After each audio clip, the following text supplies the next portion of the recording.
کے پاس جا کے اس نے ایک خواب کی بات کرنی ہے، لیکن خواب کی بات کرنے سے پہلے وہ اپنے والد کو اویئر کرنا چاہتے ہیں، ان کو آگاہ کرنا چاہتے ہیں کہ یہ بات ذرا ضروری ہے، مجھے آپ کے دل کی ذرا پوری کمپلیٹ سپیس چاہیے، ابھی آپ کسی بھی کام میں مصروف ہوں اس کو پاز کر دیں، مجھے آپ کی مکمل اٹینشن چاہیے اور آپ کے دل کی کشادگی کی ابھی مجھے ضرورت ہے۔ جب انہوں نے یہ سپیس دی تو انہوں نے کہا انی رأیت 11 کوكبا والشمس والقمر رأیتهم لی ساجدین۔ اب دیکھیں، ہم نے اپنے کلچر میں پہلے تو یہ کیا ہے کہ بچوں کے ساتھ ہم کہتے ہیں کہ بچوں سے سختی نہ کرو تو وہ بگڑ جاتے ہیں، بچوں سے سختی نہ کرو تو وہ بگڑ جائیں گے، تو کچھ نہ کچھ تو ہونا چاہیے معاملہ۔ دوسرا یہ کیا ہے کہ بیچارہ جو باپ ہے وہ کام پہ جاتا ہے، پیچھے ماں کو سٹریس لگی ہوئی ہے، وہ برتن بھی صاف کر رہی ہے، گھر کا کام بھی کر رہی ہے، یہ بھی کر رہی ہے، بچہ بھی شور مچا رہا ہے، تو ماں کے پاس اس کے ہتھیاروں میں سے ایک ہتھیار یہ ہوتا ہے تیرے ابا آئیں گے نا تو اس کو بتاؤں گی۔ تو ابا کو غصہ آتا ہو یا نہ آتا ہو، ابا اس امید میں ہو کہ گھر آؤں گا تو بچوں کو گلے لگاؤں گا، لیکن اس کے گھر آنے سے پہلے ہی بچے کے دماغ میں کیا ہے، ابا جو آ رہے ہیں نا وہ ایکسیکیوشنر آ رہا ہے گھر پہ، پولیس والے پہنچ گئے ہیں، تو باپ کو بھی عجیب کہ بچے گلے لگا کے فوراً بھاگ جاتے ہیں، دور رہتے ہیں، ڈرتے رہتے ہیں باپ سے۔ اور کبھی کبھی ایسے باپ بھی ہوتے ہیں جو اس ڈر کو انجوائے کرتے ہیں، ہاں کیا کیا تھا آج ورنہ باہر اپنے کالگ سے بات کریں گے، سر کیا حال چال ہے آپ کا، ٹھیک ہے بالکل ٹھیک ہے، ہاں جی ٹھیک ہے، پھر گھر پہنچے، ہاں کریم کیا کر رہے ہو، وہ ایک ہی بندہ اس کی ساری ٹون بدل جاتی ہے۔ جو خوبصورت ہدایت اللہ تعالیٰ نے یہاں پر دی ہے نا، اب اس کے اثرات کو سمجھنے کی آخری بات ہے میری، پھر میں آپ کے سوال لوں گا انشاءاللہ۔ 5 جو محبت دکھانے کے طریقے ہیں، اس میں سے جو 5واں ہے نا، وہ اگر نہ ہو تو باقی کے 4 بیکار ہو جاتے ہیں، یہ سمجھ لینا، باقی کے 4 بالکل بیکار ہو جاتے ہیں۔ اگر آپ کو اندازہ ہو جائے کہ آپ کی مدر یا آپ کے فادر آپ کی بات سمجھ نہیں سکتے یا اس کو ٹالریٹ وہ کر نہیں سکتے، تو وہ جتنا بھی کہتے رہے میں بڑی یاد آتی ہوں، بڑی محبت ہے تمہیں، جتنے بھی تحفے دیتے ہیں، جتنی بھی خدمت کر لیں، جتنے بھی گلے لگا لیں، ایک بہت بڑی کمی رہے گی۔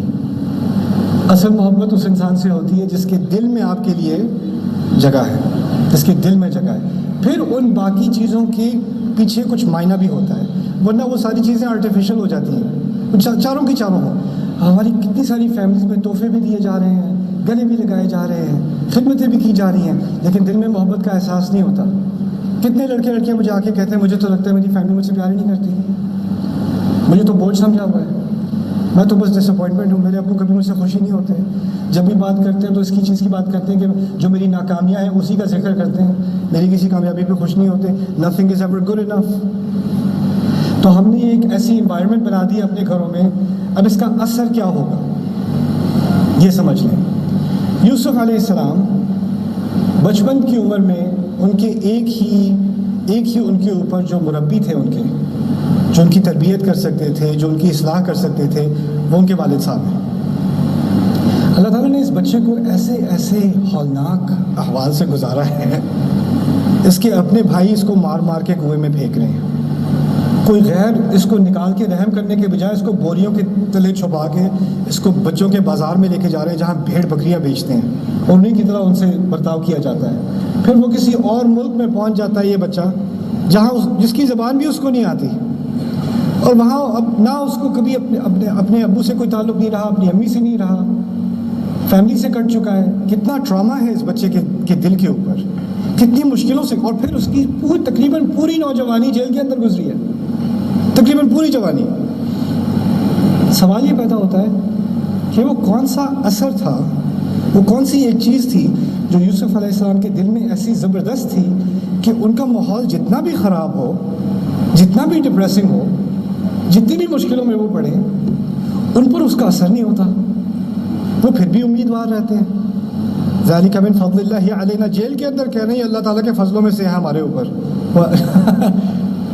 جیل میں بیٹھ کے کون کرتا ہے اللہ کا بڑا کرم ہے، کون کہتا ہے؟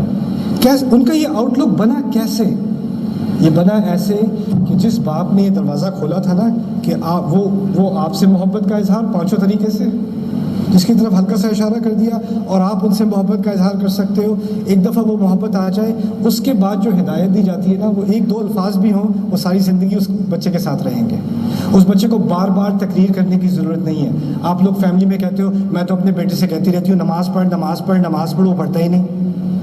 میں تو اتنا کہتی ہوں یہ کرو یہ کرو یہ کرو, وہ کرتے ہی نہیں. میں اپنے بیٹے سے کہتا ہوں, بیٹی سے کہتی ہوں, اپنے شوہر سے کہتی ہوں, سنتے ہی نہیں. سنتے اس لیے نہیں ہے کہ دروازہ نہیں کھلا ہوا ابھی دل کا, آپ نے اسپیس نہیں بنائی.